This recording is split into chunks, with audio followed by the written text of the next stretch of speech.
محترم ناظرین، السلام علیکم ورحمۃ اللہ وبرکاتہ۔ میرا نام ہے حافظ محمد عرفان۔ احباب ذی وقار، آج آپ سب کی خدمت میں ایک ایسا واقعہ رکھنے والا ہوں جس سے اندازہ ہوگا کہ شیطان انسان کا، مسلمان کا، اور خاص طور پر ایک ایسے بندے کا جس کے دل کے اندر رب کی محبت ہو، کس طرح اس کے اوپر حملہ کرتا ہے اور کس طرح دشمنی نبھاتا ہے۔ جی ہاں، بنی اسرائیل کی ایک عورت تھی جو بکریاں چرایا کرتی تھی، چرواہا تھی۔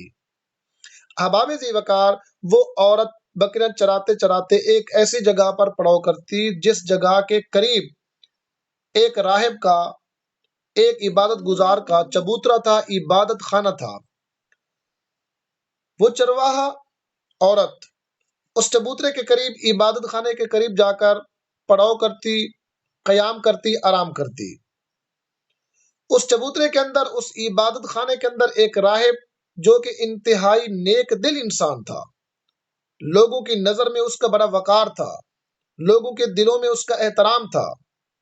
ایک دن شیطان نے اس راہب کو ورغلایا، اور اس حد تک ورغلایا، کہنے لگا، اے راہب، تیرے چبوترے کے قریب، تیری عبادت خانے کے قریب ایک حسین و جمیل عورت، نوجوان عورت آتی ہے، لہذا تو اس کو استعمال بھی کر سکتا ہے۔ احباب ذی وقار، جب شیطان انسان کے اوپر حملہ آور ہوتا ہے تو اس کی تمام تر سوچ کے اوپر قابض ہو جاتا ہے۔ ایسا ہی ہوا اس راہب کے ساتھ۔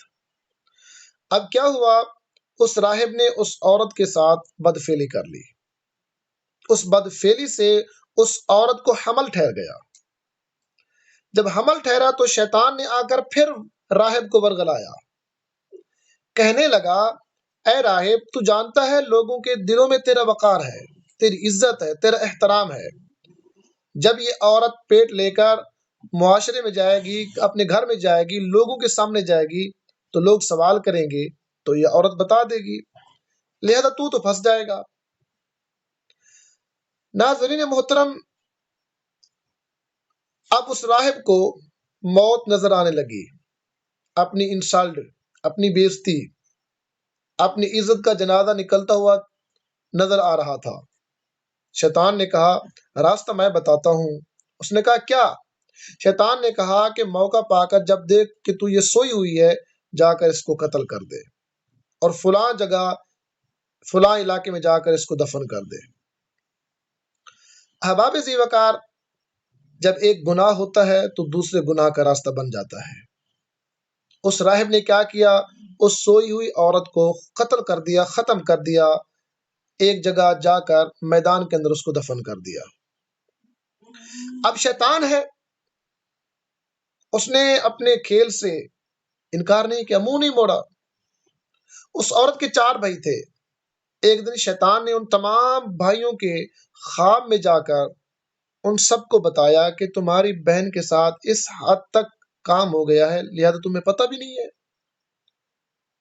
فلاں راہب نے تمہاری بہن کے ساتھ یہ کام کیا ہے، اور فلاں جگہ پر مار کر اس کو دفن بھی کر دیا ہے۔ جب چاروں بھائیوں نے یہ خواب دیکھا، صبح اٹھتے ہیں، ایک دوسرے کو بتانے کی جرت نہیں ہو پاتی، لیکن بظاہر وہ پریشان تو نظر آ رہے تھے۔ اب ان میں سے ایک بھائی نے اظہار کر بھی دیا۔ احباب ذی وقار، جب ایک بھائی نے اظہار کیا تو تمام بھائیوں نے کہا کہ سیم ہمیں بھی یہی خواب آیا ہے۔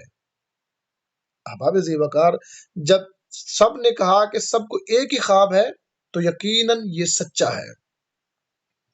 اس وقت کے بادشاہ کے پاس جب یہ بات پہنچی، اس راہب کو پکڑا گیا، اس کی قبر پر پہنچے جہاں اس نے دفنایا تھا، وہاں سے لاش نکل آئی، راہب کو گرفتار کر لیا گیا۔ اب راہب کو اپنی موت نظر آ رہی تھی، شیطان پھر آ گیا۔ شیطان نے کہا، تو مجھے پہچانتا نہیں، جانتا نہیں ہے، میں تیرا کھلا دشمن ہوں، لہذا آج بھی میں تجھے بچا سکتا ہوں، ایک شرط کے اوپر۔ اس راہب نے کہا، اب تیری کیا شرط ہے؟ اس نے کہا، تو مجھے سجدہ کر لے، میں تمہیں یہاں سے بچا لوں گا۔ اس نے کہا، ٹھیک ہے، میں تمہیں سجدہ کرتا ہوں، تو میرا خدا ہے۔ احباب ذی وقار، جب اس راہب نے یہ کہا تو شیطان نے وہاں سے جانا ہی مناسب سمجھا، کہنے لگا، اب تمہیں ہلاکت سے اب تمہیں بربادی سے کوئی نہیں بچا سکتا۔ احباب ذی وقار، یاد رکھیے جب ہم سے چھوٹا سا کوئی گناہ ہو جائے تو بجائے اس کے کہ ہم اس گناہ کو چھپانے کے لیے اور گناہ کریں، اللہ کی طرف رجوع کریں، توبہ کریں، ہو سکتا ہے کہ اللہ رب العزت اپنے کرم سے ہمارے ان چھوٹے گناہوں کے اوپر بھی پردے ڈال دے۔ جب ہم ان چھوٹے گناہوں کو چھپانے کے لیے اور گناہ کرتے ہیں، بڑے گناہ کرتے ہیں، تو ہم ہلاکت کی طرف جا رہے ہوتے ہیں۔ تو اللہ تعالی ہم پر کرم فرمائے۔